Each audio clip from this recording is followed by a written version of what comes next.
partie numéro 2.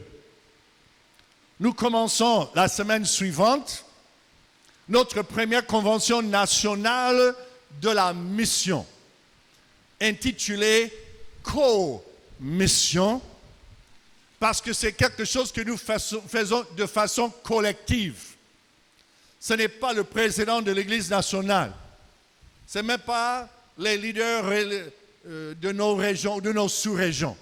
C'est quelque chose qui concerne chaque chrétien des assemblées de Dieu, l'Église que nous sommes.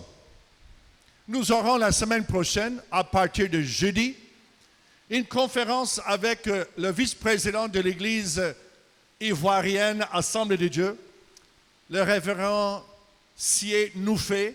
C'est dans son église que je suis allé prêcher il y a quelques semaines.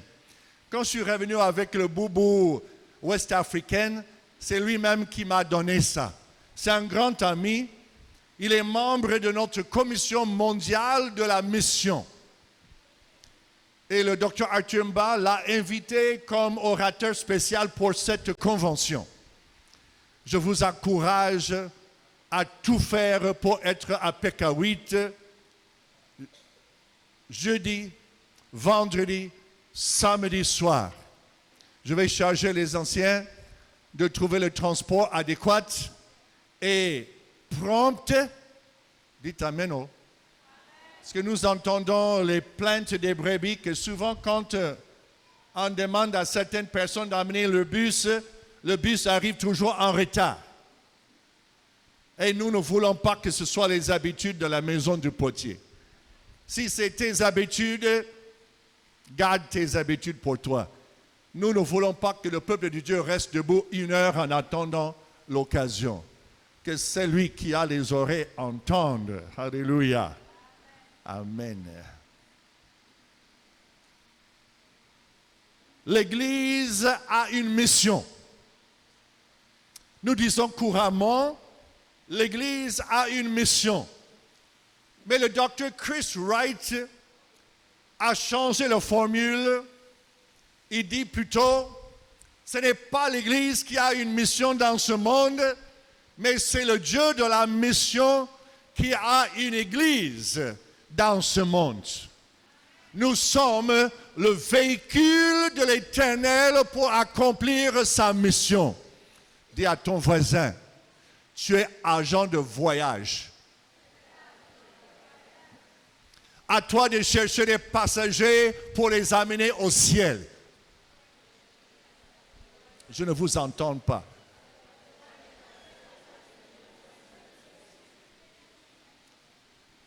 L'agent commercial, c'est nous.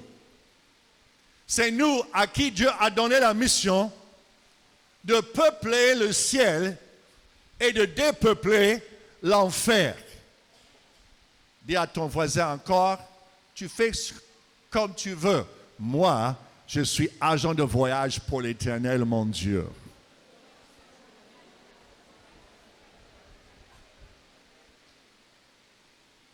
L'Église est à la fois l'objet de la mission. Bien sûr, Dieu a envoyé Mama Janice et moi comme missionnaires pour implanter cette assemblée. Alors, la maison du potier est l'objet de la mission. Mais en même temps, la maison du potier que nous sommes est l'acteur principal dans la mission de Dieu. De la même manière, quand les parents donnent naissance à chacun de vous, vous, à votre tour, vous aurez donné naissance à vos enfants. Nous, la maison de potier, hier, nous étions enfants. Aujourd'hui, nous devenons un adulte. Dites Amen avec moi. Nous prenons la responsabilité de la mission sur nous. Nous étions objets de la mission. Nous sommes maintenant agents dans la mission de notre Dieu. Dites encore à notre voisin, est-ce que tu as bien compris? Tu es agent dans la mission de Dieu. Après sa résurrection, dans Jean chapitre 20 et le verset 21, mes excuses frère Kenix, Jésus leur dit de nouveau, la paix soit avec vous. Écoutez simplement. La paix soit avec vous. Comme le Père m'a envoyé, moi aussi, je vous envoie. Cherchez le passage, Jean chapitre 20, le verset 21. Jean chapitre 20, le verset 21.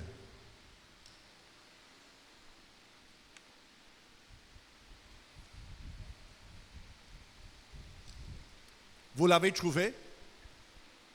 Jean 20, 21. Ma fille, tu as trouvé? Viens lire.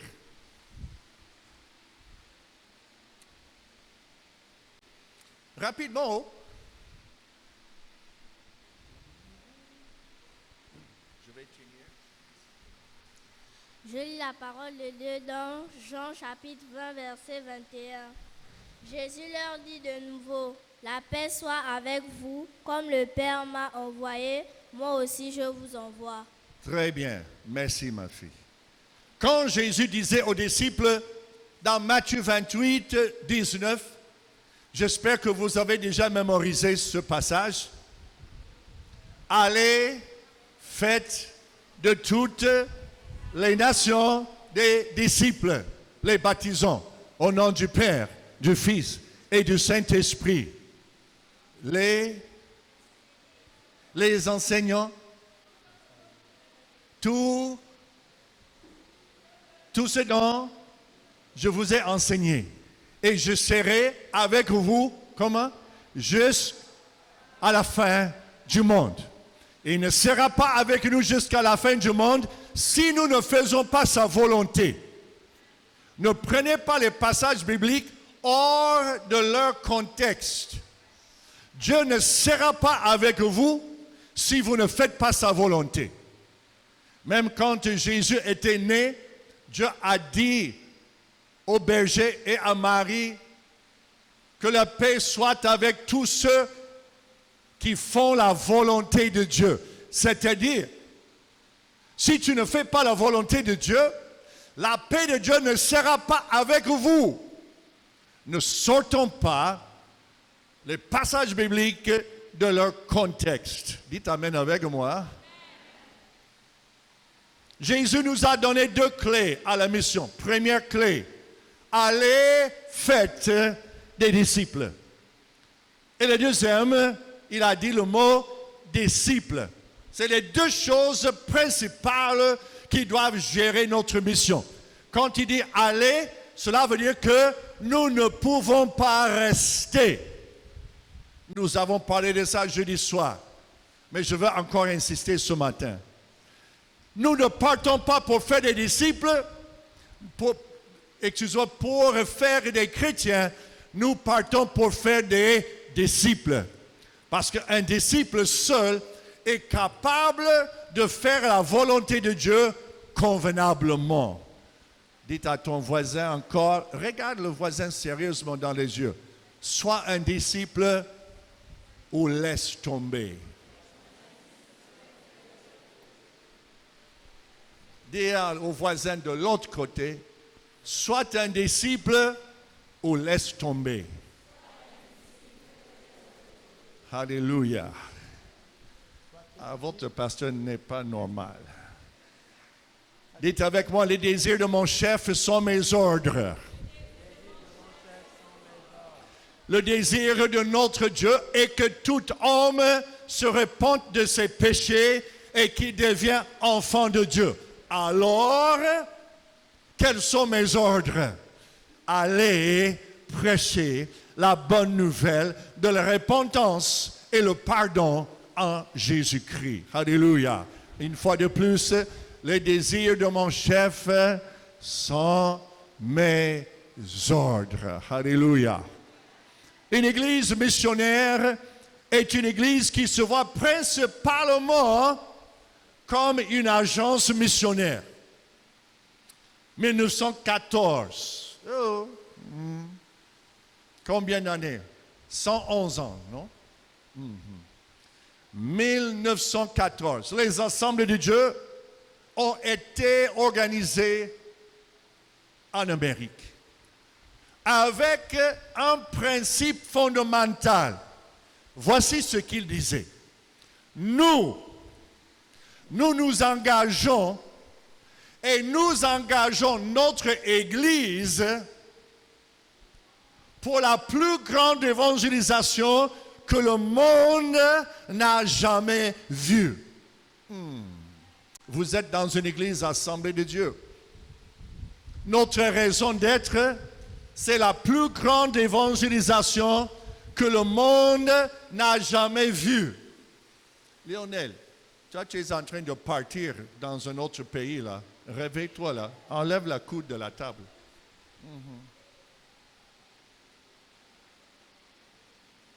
En 1915, le révérend John Welsh a dit ceci. Les assemblées de Dieu n'ont jamais été formées pour être une institution. Les assemblées de Dieu sont simplement une agence missionnaire. Ah, dis encore à ton voisin, je t'avais dit que tu es agent dans la mission. 1927, le révérend Noel Perkins a dit ceci. Le fait que le monde se trouve dans les mains de Satan nous pousse à faire le maximum pour soutenir ceux qui entrent dans la forteresse des ténèbres pour apporter le salut aux captifs. Le directeur de l'action missionnaire américain, le révérend Lauren Triplett, a dit ceci, John Philip Hogan plutôt. Même si de temps en temps, nous sommes privilégiés de voir une grande marée de l'esprit, nos succès et nos victoires sont forgés principalement sur l'enclume de la fidélité quotidienne et de la prière. Ça mérite d'être répété. Même si de temps en temps, nous voyons une grande marée de l'esprit, c'est-à-dire nous voyons des revers, nos succès sont forgés principalement sur l'enclume de la fidélité et de la prière.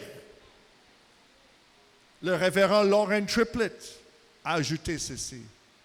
Nous ne nous mesurons pas par notre succès. Nous nous mesurons plutôt par le nombre de personnes qui ne sont pas ici avec nous. Regardez autour de vous.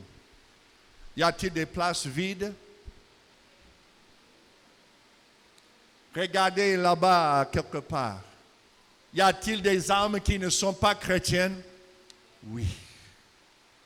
Nous ne nous mesurons pas par le succès que nous avons actuellement. Beaucoup de gens disent, oh, Pasteur Gary, ton église a beaucoup grandi. Moi, je dis, c'est peu. Parce que je ne me mesure pas par ceux qui sont déjà atteints. Je me mesure mon efficacité par ceux qui sont encore à l'attente de l'évangile de Christ. C'est Lauren Triplett. J'écoutais à sa prédication ce matin. Il a dit ceci. Plus que la moitié du monde n'a jamais eu l'occasion de refuser l'évangile de Christ. Suivez bien. Plus que la moitié du monde n'a jamais changé la fréquence de la radio parce qu'ils n'ont pas voulu écouter à la prédication. Parce que la moitié de notre monde n'a jamais eu la possibilité d'entendre une seule fois l'évangile de Jésus-Christ. Nous ne nous mesurons pas par notre succès. Nous nous mesurons par la taille de l'objectif qui reste non atteint. Médite ça pour un moment. Je suis content de vous voir ce matin. Je suis content de communier avec vous. Mais à chaque fois que je vois une chaise vide, je dis que je n'ai pas encore accompli la raison pour laquelle Dieu m'a envoyé ici à Libreville. Tant que toute cette église n'est pas remplie des gens en train de chercher la face de Dieu, je n'ai pas accompli la mission que Dieu m'a donnée personnellement. Tant que le Gabon est encore dans le fétichisme, nous n'avons pas encore atteint notre objectif. Répète encore, les désirs de mon chef sont mes ordres. 2 Corinthiens chapitre 5, le verset 17. Cherchez, s'il vous plaît, dans votre Bible. 2 Corinthiens 5, 17 à 21.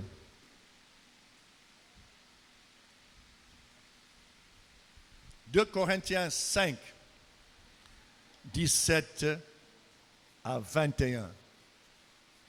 Sûrement vous connaissez le premier verset. Qui l'a trouvé? Ma fille, viens lire.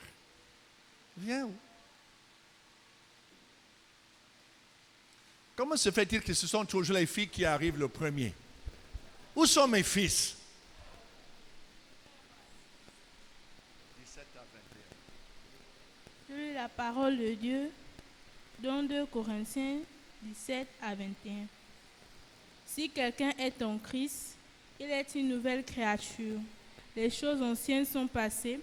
Voici, toutes choses sont devenues nouvelles. Et tout cela vient de Dieu, qui nous a réconciliés avec lui par Christ et qui nous a donné le mystère de la réconciliation. Car Dieu était en Christ, réconciliant le monde avec lui-même, en n'imputant point aux hommes leur offense. Et il a mis en nous la parole de la réconciliation. Nous faisons donc les fonctions d'ambassadeurs pour Christ, comme si Dieu exhortait par nous, vous en suppliant au nom de Christ, soyez réconciliés avec Dieu. Celui qui n'a point connu le péché, il l'a fait devenir péché pour nous, afin que nous devenions en lui justice de Dieu. Amen.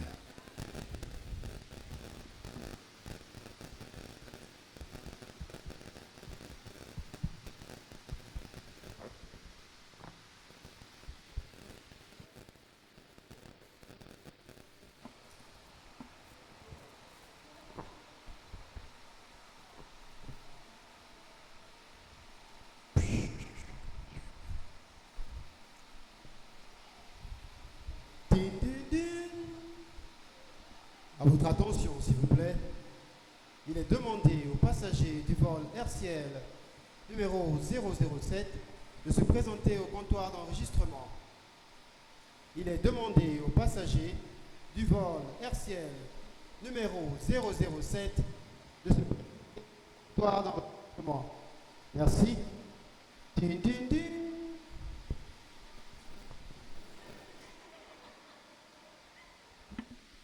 Bonjour madame, ça va? Oui, ça va. Je pense que c'est ici le comptoir Air Ciel. Oui, monsieur. Puis-je avoir vos documents, s'il vous plaît? Oui, bien sûr.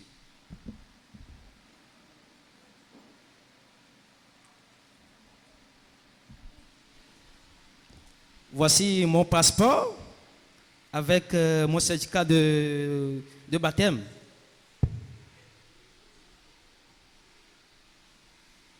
Très bien, monsieur. Permettez que je vous pose certaines questions. Pas de souci? Êtes-vous lavé par le sang de l'agneau? Bien sûr, Avez-vous cru en Jésus-Christ, le seul sauveur du monde? bien sûr. Avez-vous abandonné vos mauvaises voies? Oui, Êtes-vous fidèle aux réunions même en semaine? oui, Et votre vie de prière, effectivement. est-elle profonde ou superficielle? Non, c'est profonde. Témoignez-vous aux autres? Témoignez-vous de votre foi aux autres? Oui, tout le monde. Dans ce cas, voici votre carte d'embarquement. Je vous souhaite un bon voyage. Merci, madame. Et ma valise, il faut combien de kilos? Monsieur, aucune valise n'est acceptée. Là où vous allez, vous n'aurez besoin de rien, car le Père Céleste sait ce dont vous avez besoin, sans même que vous ne le demandiez. D'accord, merci madame, tu es gentille. Mais quand le décollage, c'est quand? Gardez l'écoute, monsieur. D'accord. Quand la dernière trompette sonnera, vous serez emportés dans les airs, aucun souci. Merci beaucoup madame. Donc j'attends à la salle d'attente. D'accord, Bon, à tout à l'heure. d'accord. Mais donne-moi mon passeport, c'est l'essentiel. Merci beaucoup. À tout à l'heure. Ok.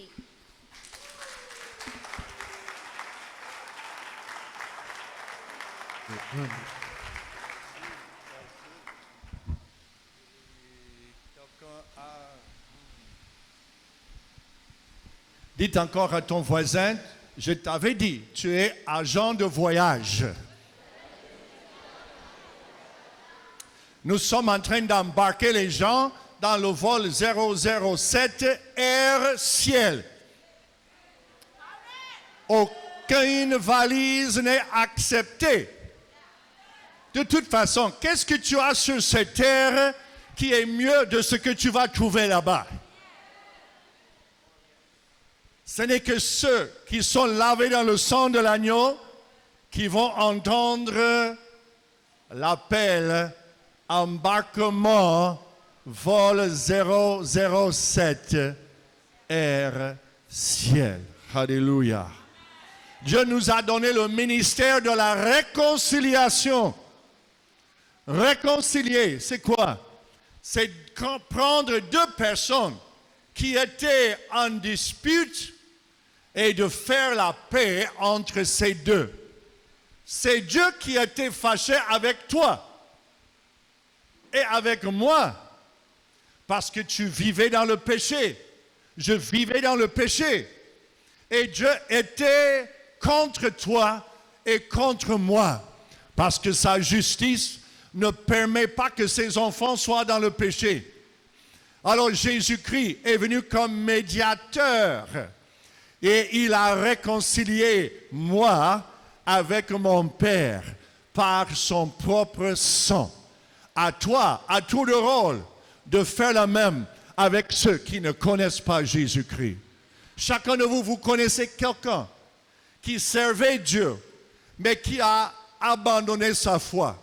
Soyez l'agent de la réconciliation. Parce que la Bible dit, Dieu était dans le monde, réconciliant le monde avec lui. Alléluia. Nous ne sommes pas passagers qui vont rester toute la vie sur cette terre. Notre destination finale n'est pas ici. Si toi tu veux rester ici, reste pour toi. Moi, ma femme, ma famille.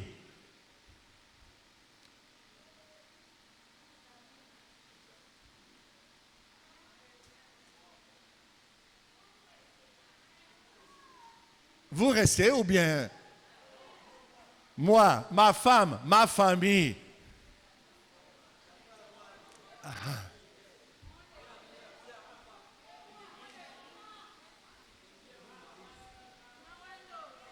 Maman bête. Maman. Toi tu pars. Tu pars. Tu es sûr? Hein? Tu as ton passeport. Tu as ton carte de baptême. Ta vie de fidélité. Est-ce que tu as ton billet? Tu es prêt? Est-ce que tu entends de la trompette quand elle sonnera? Oh, moi je suis déjà prêt. Quand on est jeune, on ne voit pas l'importance. Quand on vieillit un peu, on se rend compte que je suis passagère sur cette terre et que je dois prévoir ma destination finale. L'église locale, suivez-moi bien, est simplement la salle d'attente à l'aéroport divin. Nous les chrétiens, nous sommes les travailleurs dans l'agence de voyage de notre Dieu. Nous recrutons les éventuels passagers. Les pasteurs, anciens, diacres, chefs de département. Oh, dites amen, chef de département. Chef de département, dites Amen. Oh. Et les monos. Oh, que je suis fier de l'Écodim. J'ai trouvé, on dirait, près de 90 enfants aujourd'hui à l'Écodim. Applaudissons nos monos, s'il vous plaît.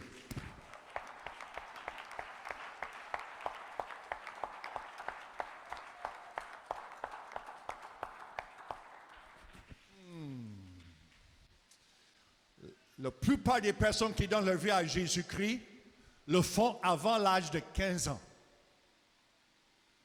L'Écodim est prioritaire dans notre Église. Dites Amen encore une fois avec moi. Alors je reprends la phrase. Les pasteurs, anciens, diacres, chefs de département et monos sont des agents de sécurité et des agents d'enregistrement qui vérifient les passeports et les billets. Pas besoin d'enregistrer une valise. Là où nous allons, rien ne peut se comparer à ce que nous trouverons là-bas. Dieu est le transporteur. C'est son Fils Jésus qui a payé le prix de votre billet. La destination est fin prête. Les chambres à l'hôtel, suivez-moi. L'hôtel de la réconciliation attendent impatiemment les invités. Les cuistots divins, là je vais parler au cœur de plusieurs personnes. Les cuistots divins ont déjà apprêté le repas des noces de l'agneau. Le costume des mariés sont déjà cousus. L'orchestre angélique a déjà répété leur mélodie. Elles sont prêtes. Nous n'attendons que des passagers. Ceux qui ne connaissent pas encore le Créateur du ciel et de la terre. Ceux qui n'ont pas encore fléchi genoux devant la Seigneurie de Jésus-Christ. Venir à l'église ne fait pas de toi chrétienne. Fléchir genoux devant la Seigneurie de Christ, c'est ça qui fait de toi un chrétien. L'église est simplement la salle d'attente où les chrétiens attendent l'annonce. Attention passagers, ceux qui sont déjà enregistrés sur le vol Air Ciel 007. Embarquement proche. Mettez-vous déjà en salle d'attente. Quand est-ce que l'annonce? C'est quand la trompette sonnera. Seuls ceux qui sont lavés par le sang de Jésus peuvent entendre la trompette. Les autres seront surpris. Ils vont voir les gens, alléluia, monter dans les cieux. Hé, vous partez où? Quoi, vous n'avez pas entendu la trompette? Quelle trompette? Dieu va distinguer entre ceux qui ont le billet et ceux qui n'ont pas le billet. Venir à l'église, c'est un bon commencement. Mais tant que tu n'as pas fléchi genou devant l'Éternel, tu n'as pas encore ta carte d'embarquement. Tu peux être dans la salle d'attente, mais tu resteras dans la salle d'attente pendant que les autres embarquent. La mission de l'Église est de remplir la salle d'attente avec ceux qui ont les documents corrects, prêts pour aller au ciel. Que le Seigneur parle à l'Église que nous sommes. Que Dieu donne des milliers d'églises ici au Gabon. Les églises authentiques où Christ est prêché sans compromis.